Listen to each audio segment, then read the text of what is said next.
tonight we're talking about another near-death experience as interpreted by Spiritism. All these ones I'm talking about are in my book, What Really Happens During Near-Death Experiences According to Spiritism. You'll find links to my books below. You'll find links to all of my books on nwspiritism.com. You can just go down on the right-hand navigation side and you can see those links and see all those books. I also actually have another book on near-death experiences, which is I will talk about after I'm done with these, the ones I'm talking about now. It's The Spirit World Talks to Us, 12 Accounts from Near-Death and Other Experiences. So how do I interpret these? So first, let's put the foundation of why I think that we're able to interpret near-death experiences. That is because the codifier of Spiritism, Allan Kardec, went through and talked to asked a series of 1,019 questions to different mediums throughout different geographical areas throughout France and other countries of Europe, and got information that was all managed by the Spirit of Truth as promised in the New Testament by Jesus Christ, that would send us more information and be our consoler. Spiritism tells us so much more than what you've heard about or read about in other doctrines or religions. It gives us actionable information about the spirit realm, about heaven, about the levels and spheres below heaven. It tells us what heaven's like, how to ascend to heaven. It tells us so much more. Why?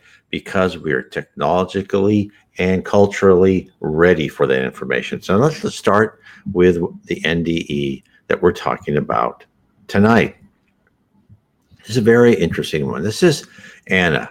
And in it, Anna discovers her mission on Earth.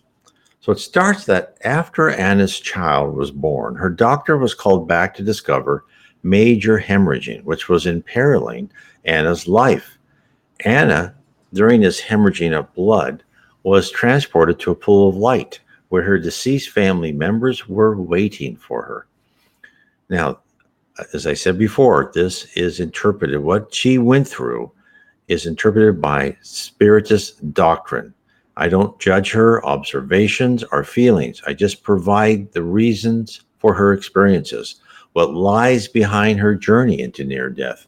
What kind of universe, organization, and processes orchestrate the sum total of those moments of otherworldliness? These are the questions we shall review today. Anna's NDE experience is gathered from the wonderful website, nderf.org, Near Death Experience Research Foundation.org.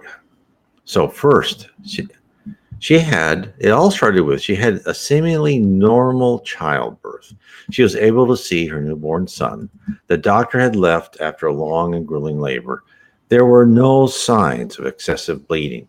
And soon after the doctor left to clean up, she started to go into shock from loss of blood. In her chronicle, Anna describes what happens next. I heard them calling her and asking her to return. I had squeezed my eyes to the point of utter pain from the freezing that had overtaken every single limb, which I was sensing in such detail during those minutes. All of a sudden, I could only think of God and felt an urge to go, to let go and slightly open my eyes. The last thing I whispered to the nurse while grabbing her medallion of a cross hanging from her neck onto my chest, "Do you believe in God?" She was engaged in saving me, but that second she turned to me, removed the necklace, and placed it inside my hand. And that's when I started floating. So Anna, with her body failing, her spirit began to disengage from her dense matter. Now the question may be asked, exactly what separates from the body? Modern science considers the brain to be our total repository of all our thoughts, memories, and personality. While research is beginning to cite examples of brain-dead people remembering events that occurred in the operating room and other locations, there is no yet accepted scientific explanation for this phenomenon. Well, Spiritism supplies the answer. Not only the answer, but the entire cause and effect. We are not just a collection of cells directed by brain mass located in our heads, right? Yes, that's part of it. But what we feel, see, and touch about ourselves is just our physical manifestation For our bodies are in essence a discardable spacesuit. Our souls, our spirit, is immortal. It is Anna's spirit that ascended, leaving her body behind. There's one more puzzle piece to complete the picture of what happened to her. Our paraspirit, that what connects our spirit to our body. The paraspirit is the channel through which the spirit absorbs all the memories, actions, and even attitudes that we experience while on Earth. Every data point is recorded. Our innermost thoughts are saved, and nothing is able to erase them. So hence, when Anna floated, she didn't notice a long silvery cord that's still connected to her body, like an umbilical cord which feeds the baby. The connection from her body to her spirit still functioned. She still had the means to return. She didn't notice that, but many others will say they notice. I noticed this silver cord behind me. And the funny thing is, you can roam the universe, and that silver cord will still look like it's behind you, connected to your body. Its length, I believe, is quasi-infinite. I'm not sure, but it can go anywhere, and nothing cuts it unless, you know, your physical body dies, and then it goes. So the fact that she's still connected means her body is still functioning. So, or at least meant to function. It may not appear so to the medical people on Earth in the physical form, but as far as the spirit world, that body is still there for her to come back. So after she leaves her body, she climbs into the light and she discovers what she really is. This is what she says. Finally, the life I have been living on planet Earth was an insignificant second of an experiment which I volunteered for. The me, the I, wasn't Anna, the lady who just given birth, but it was a light being, a light in every sense.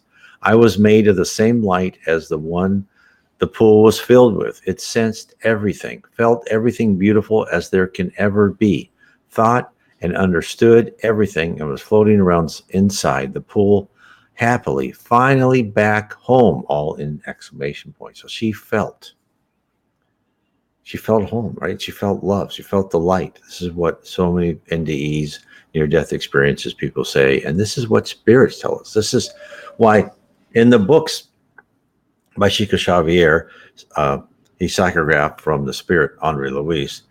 One of the things they talk about is when people have these out-of-body and near-death experiences, they feel the love so much that they have to say, no, I'm sorry, you have to go home, right? You have a a wife or husband or children waiting for you. You have to go home. And they say, well, I don't want to go home. Well, you have to go home, right? They convince them to make the right decision.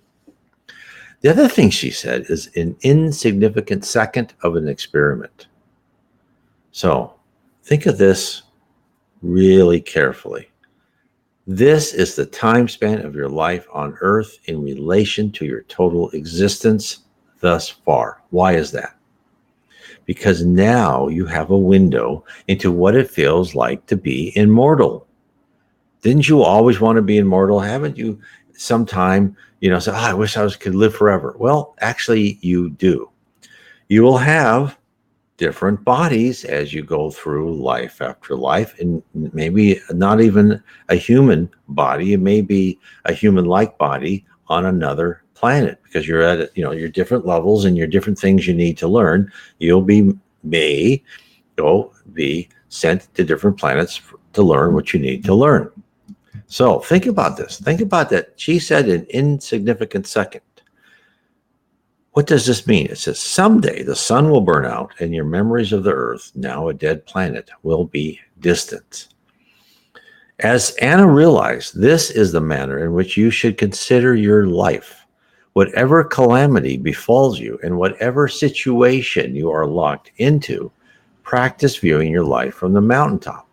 Look down and see the obstacles are not as large as they seem, and the worries not as great, and the picture not as dark as first feared. So next, Anna wrote, which I volunteered for. Wow. In that sentence fragment, the entire truth of our reason on Earth for being is exposed. We reincarnate on Earth. For many, it's not an involuntary process, but one in which we are intimately involved. In the books inspired by the spirit Andre Luis, psychographed by Francisco C. Xavier, he tells of people and couples in the spirit world who actively plan out in minute detail the arc of their lives. They select their parents, who most probably they have had in previous lives, their characteristics and the trials, the events they will live through, happenings that will supply instructions they feel they require to improve.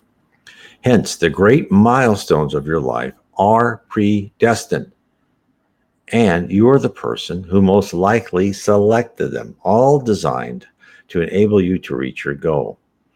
The goal of improvement, the betterment of your spiritual knowledge, for one day you will become a pure spirit and not have to reincarnate again, only if you wish to descend to a planet to assist others. In other words, have a mission. So Anna also expressed the sensation of lightness. In the Spiritist books, the words they use is usually less dense. So, whereas we on Earth live in dense bodies, it means physical matter and some energy, right? And our senses only perceive about 1/8 of the world around us. In the spirit world, the real world, we are ethereal. We are less dense, and our atomic structure is different. We live in a different dimension than the ones where physical Earth resides. Our form, our clothes are shaped by thoughts. We are what we think we are. Spirits move by the power of thought. Spirits are able to walk, but they are also able to think where they wish to be and appear there at great speed. Anna then examines her state of being more fully. This is what she says. And light, as in lightness, no gravity, no strings attached. That's how I sensed at the time. I was so happy that I wouldn't have to sleep or eat anymore. No tiredness, no negativity, no anxieties whatsoever. And you float and float lightly, dancing and singing with no audio visuals. You're just being. That's what you're for, to be. So, now, when you read and understand about Spiritism, there are different levels of heaven. And those on the lower zone, which is not yet heaven, they still have the urge to eat. Even those in the beginning areas of heaven will want to eat and drink something. But as you go higher and higher, you need that less. You don't feel hungry. You don't feel that. You absorb energy from the atmosphere, right? Or light. And then actually even some of the first levels of heaven, they just try people just drink, this energized water to get you used to not having to eat. Some people like the habit and they don't want to give up the habit. But that's a free will decision, right? If you don't want to ascend, you can stay where you are.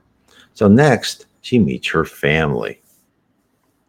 So as mentioned before, when I said you reincarnate, right, you're frequently with family members. One of the laws of spirit world is the law of affinity, where like-minded souls are attracted together through shared values and interest. Anna relates how she met her deceased mother-in-law and wished she could have played with her grandchildren. Then Anna found out. She answered, "Don't you worry at all. Before this child was born, we went together to all the gardens and lovely forests, and we laughed and played and sang together. Besides, now that I'm here, I can protect you much stronger than if I were there, weak and ill." So, in talking with her deceased mother-in-law, there are two very important concepts about the spirit world where we all come from. First, we are part of our own plan for reincarnation, and our spirits merge into a physical body beginning in the mother's womb. Our spirits are connected to our bodies where we sleep. When we sleep, we are able to temporarily leave our slumbering cocoons and visit other spirits. Hence, Anna and her baby in the womb visited her mother-in-law in the spirit world. And this is, and again, when you're asleep and you leave your body, when you're astroplaning, some people astroplaning will still see that silver cord that connects from the perispirit that surrounds your body like an invisible diving suit and has connections to every cell to your spirit brain, right? Your spirit that's in the other dimension. So the second important concept is when Anna's mother-in-law said she could protect Anna and her children better from the spirit world, it demonstrates the amount of interaction spirits have with us. Our spirits guides and family members watch out for us like hovering parents over their elementary school children. The children are too absorbed to notice, but their parents are present, ready to jump in at the first sign of trouble. Now, I've just done lately uh, a video on this that I have on my YouTube and my BitChute channels with spirits are all around us. And it is a difficult concept to accept. Now, people who are mediums, they see this, they know it right away. They understand we live, and there's spirits all around. There's good spirits, there's ignorant spirits, there's spirits who want to put us down the wrong path. There's spirits that just want to play with us. There's spirits who try to glom themselves on the alcoholics or drug users so they can feel what they're missing from their physical life because they're on the lower zone. There's spirits all over. Now, why do we have to go through this? Well, there's a couple of reasons. One, we are on the planet of atonement, meaning we are in this physical body and we have to pay for our past wrongs. So that's all, again, part of the process is that Spiritism reveals to you. Karma is real. Karma and the process of reincarnation and the process of the law of affinity all work together. Our life right now was planned because of our actions in our previous life. So karma kept track of what we were doing, right? And then within the law of affinity, when we were a spirit, we were with our own type of people. That could be great people, or it could be a criminal family down in the lower zone. Then the plan was created, and usually we're kind of associated where we were before. It's up to us through our free will, if we want to break free of that more primitive family, to earn our place into a better part. And as we change our attitude and our character, we are automatically drawn up because of the law of affinity. So this, again, shows all the spirits around us. Now, the second thing is, so why do we have to put up with this? Isn't it harder to learn and survive in an atmosphere where you've got all these bad ideas, right? Because thoughts will go through us. Spirits around us can read our thoughts, right? And they can also try and influence by sending thoughts our ways. Well, we are supposed to learn by using our conscience to filter out the worst thoughts, the dumb thoughts, the thoughts that would put us down a path where we feel bad, where we feel stressed because we are violating our conscience. Why do we need to go through such tough learning, right? Well, there's a reason for that because, as I said before, as Anna said, right, she was all this spirit. And in that spirit, thought is action. And as you go higher and higher in the spirit universe, your thoughts, you can do more and more. Jesus Christ, according to Spiritism, is the governor of our planet and other planets besides. He was a part of a group of spirits that actually set the solar system in place, created the earth, set the moon around the earth, everything. That's how powerful we too could eventually become. We just have to work and study and change our attitude and personality and character. So Anna met her mother-in-law, but she didn't encounter just one relative, but many, and friends from the spirit world, and all were happy to see her. They took her to a library and explained why she was on Earth. So now they're going to talk about Anna's job. She goes, apparently I had a job up there and left it briefly when coming to Earth because I needed to experience certain things and learn certain things in order to be able to continue my work. So now comes the shocker for those listening. Life after death is like life before death. You still work, you're still productive, you're still learning every minute, every day. So if you're a good person, you don't go, I can just sit on my cloud and play my harp all the time. No, that's not going to work. No, you're still productive. However, This is the important part. The conditions we toil in aren't similar to our experience here on Earth. We work in a location of intellectual stimulation, pursuing our passion, comfortable in the knowledge that what we are doing is for the good of all, not just to add one more trophy automobile to the boss's garage. Anna describes her feelings. This is what she said. Time and space has no physicality and no validity. I'd call the whole thing as freedom, the perfect freedom, which every person I know aspires to, fights for, and dreams of, etc. So she had a very, probably important or interesting position. And she probably was at a prettier, it wasn't at a beginning level, probably a higher level. I could be wrong on this one.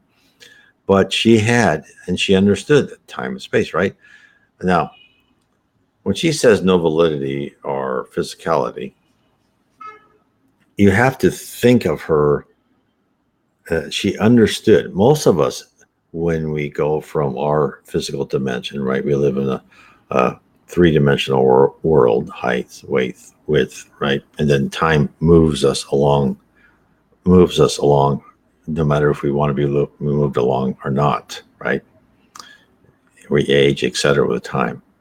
But in the spirit world, time is one of the dimensions, right? And you see things that beginning, middle, end. You'll see a range of stuff, and there's no time. There could be duration where they say, okay, let's build this house. We'll have that last for 5 million years. Until then, I don't want it anymore. And that's what it is. It's not. There's no time per se. When she said no physicality, what she really means is everything is created by thought. So if you build a house there where she was, you create that house in concert usually with other spirits, and you create that with your mind. So there's some interesting parts. He is revealing a lot. So, and again, the next thing she said is, oh, in order to gain more productive positions, I need more experience. Hey, just like in our world, the desire for increased responsibilities entails the need for training and knowledge. Therefore, Anna came to Earth with a mission, and not just Anna. She was part of a team with a job to do. This is what she says. However, these thoughts I'd filled into a manuscript I was in charge of had a great purpose, served a great purpose, which as a light being, I knew, however, back in my human body, I don't have a clue, as if there was a veil administered upon my return. There are many other light beings conducting similar work, and yet I knew that not every soul or light being is given such a task. Ours was a team destined to do this. Others were destined for other work. Now, doesn't it seem strange that a person is given a task to accomplish is sent on a mission with no recollection of what that assignment entails? Although you aren't just randomly set down on some beach and told to attack, right? The family, so you've got to think that the spirit world is very sophisticated beyond what we can. They have the threads of people's destinies are interwoven so much that we cannot comprehend what they can do.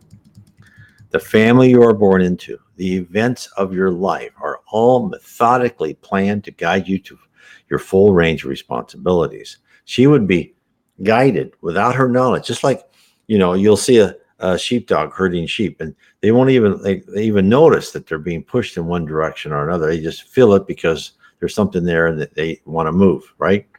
It's the same way we are in our life, right?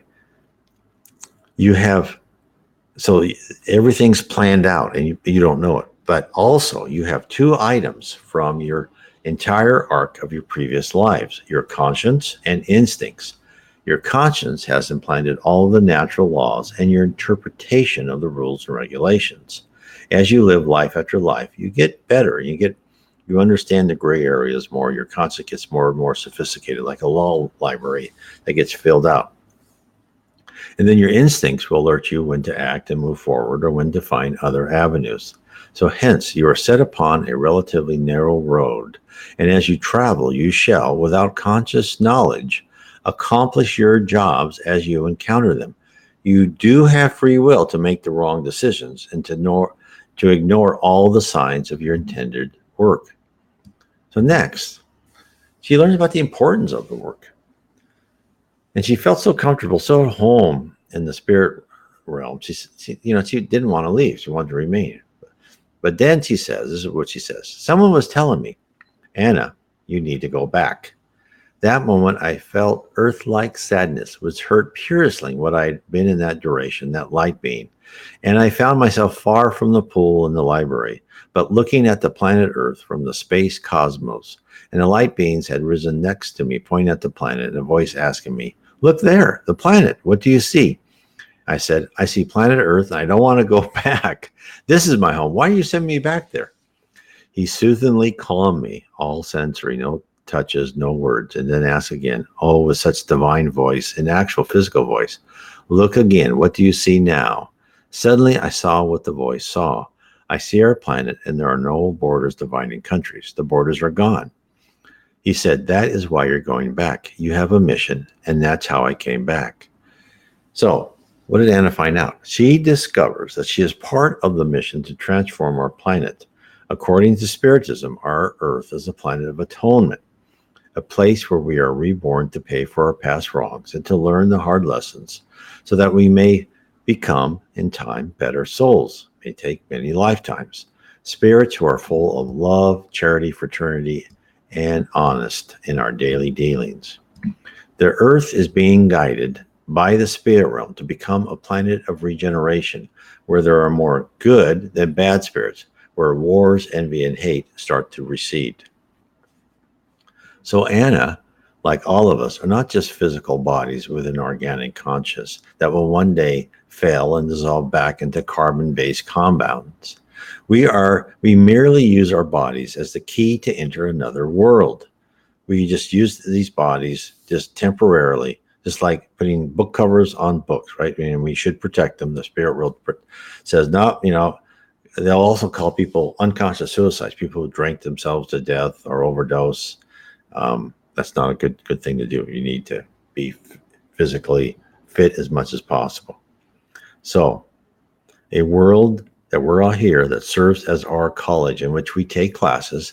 Sometimes we enjoy the subject and others we hate, and more often we are bored. But even though we may not adore all of our lessons, we must remember that we are being graded. Hence, if we maintain a good attitude and are able to continue radiating love to all, even during our difficult times, we shall emerge victorious from our adventure on Earth. So, I hope this helps you understand one NDE by Anna. Now, next week we'll talk about the after-death communications by David G. And that should be very interesting, I think, to everyone.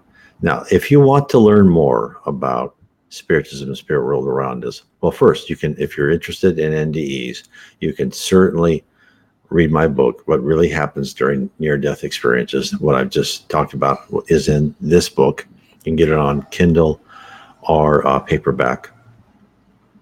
Also read about Spiritism. This, if you want the beginnings of Spiritism, this is what I would recommend you read. It's got the 1,019 questions. To me, it was revelatory. Now, I have written books on Spiritism, and I wrote these books because I know everyone learns a little differently. And I've written Spiritism 101, the Third Revelation. You can go to my website, nwspiritism.com. You can go on the right-hand side navigation page, and you can get that for 99 cents on Kindle. You can also, on this Facebook page, Spiritism and the Spirit World Around Us, go to the Files section, and you can download it on PDF for nothing. I have that. It's Spiritism 101, the Third Revelation. Now, if you want to go beyond that, I recommend for you to understand the spirit world, to at least start with my Heaven and Below, book 1 of Spiritism. I have 3 books that really explain the processes and organization of the spirit world. Book 1 is Heaven and Below. Book 2, Spirits and the Spirit Universe. And book 3, How the Spirit World Guides Us. It gives you the whole organization and processes of of what's awaiting for us. So I do that to give you, not to tell you, oh, you have to do this or you're going to fail. No. This is to present information presented to us by spirits through spiritist mediums. And I categorize it. I'm trying to put it all in different areas so you can read all about heaven, the places below heaven, about Jesus Christ, what he does in the spirit world. He's much more than you think he is, what our powers and attributes are, how we are kind of herded through life, and how entire nations in our culture are directed by the spirit world. It gives you everything. Well, not everything. There's much more I'm sure we don't know, but this is what we at least know today. So the second book, or after these three books, I would recommend is, now, if you understand what's there, how do you start achieving that? So what I've done is I've taken other books by spiritist authors, right? A lot of from Joanna de Angelis, the Spirit Emmanuel. These are, of course, then the mediums, right? Devaldo Franco, Chico Xavier, Yvonne Pierre are the mediums. But how to live, right? What's the optimal, efficient method, step by step, of how should we conduct ourselves? How should we learn? How should we study on Earth so we can rise? We can have this important job as Anna did, right? She's got a very interesting function, I'm sure. So this is, again, this will take you through 24 steps. This is all based upon a poem by Andre Louis. And each little stanza is 4 or 5 words.